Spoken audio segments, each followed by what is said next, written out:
Welcome and hello everyone out there on YouTube. Thank you all again. If you are new here, as always, I want to say and give a very warm welcome, and hopefully this can become one of the places you come for all your open world, RPG, indie, and adventure gaming news, mods, and rumors. I got some monthly top lists for games that will be releasing each month as they come up, and a huge focus on both Starfield and Phantom Liberty when they release. So YouTube, what are we going to talk about today? We're talking about Cyberpunk 2077, and we're talking specifically about the changes to the game as we build up for Update 2.0 and the following release of Phantom Liberty.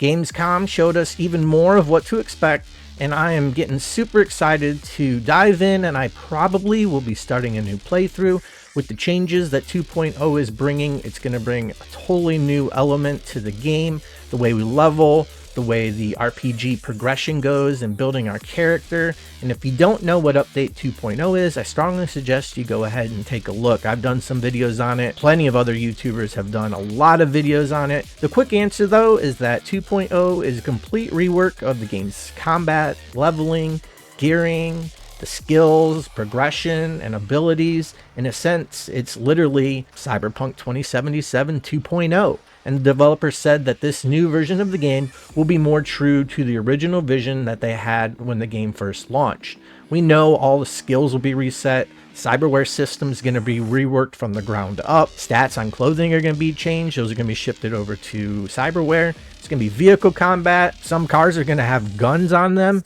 and all of this is going to change the game at its very core, and it's just going to be a lot different to play. So if you've been waiting to start a new playthrough, or you were thinking of doing so when Phantom Liberty came out, I strongly suggest that you just wait for 2.0, even if you're busy playing Starfield, which I will be, but it will give you a little bit of time, give you some Cyberpunk to do as we wait maybe those last couple of weeks before Phantom Liberty releases.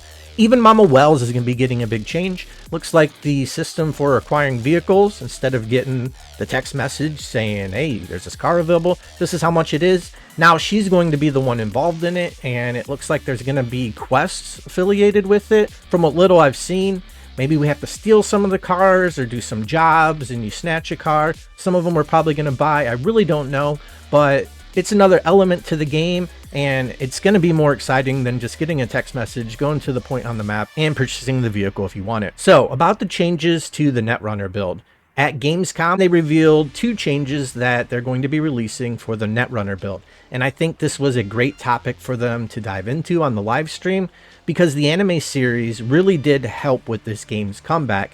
And a lot of people that watched it obviously watched it and they love, that Netrunner style of play. The aesthetics and immersion of being a Netrunner in the tough streets of Night City. And previously, the Netrunner build, for me anyways, it just never really flowed together.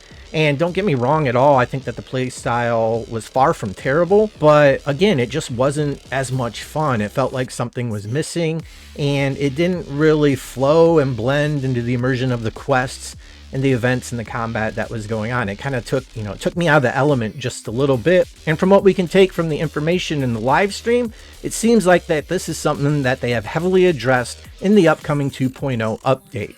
And the first big change to the Netrunner build is eliminating the old style of hack and then hide, and then hack and then hide. And I think this is what really took me out of the element of the game, having to constantly do that so you could regen your RAM.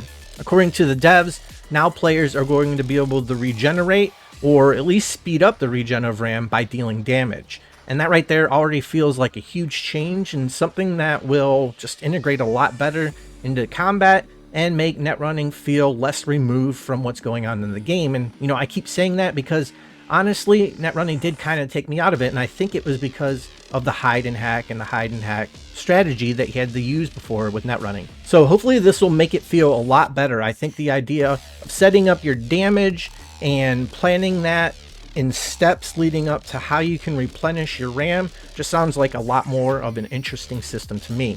And the second change kind of links to that one, and that is the focus on how players can go about setting up and planning their damage in a much more strategical way.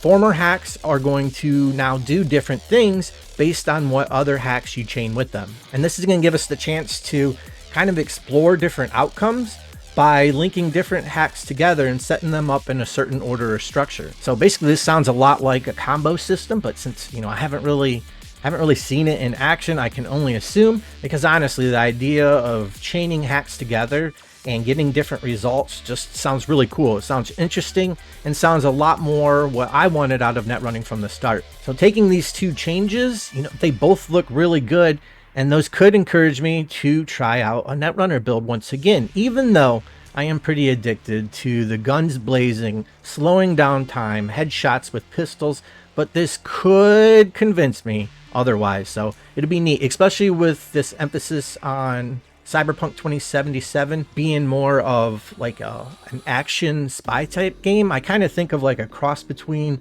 Hitman series and Metal Gear Solid, and then you mix in Cyberpunk 2077 in there, and if that's what we get out of this big 2.0 change, then I'm 100% all for it. So when is 2.0 coming out? We don't know. It's obviously going to be out before Phantom Liberty releases, and during the live stream, again, the developer said that it will come out a little bit before Phantom Liberty, so we're just going to have to sit back and wait. I'll definitely be jumping into a new playthrough. So what things are you all most looking forward to with the 2.0 update, or even with the release of Phantom Liberty? Leave those comments down below. I'm very curious to see what everybody's excited for in this next chapter for Cyberpunk 2077. So as always, everybody be safe, and I'll see you again in the next video.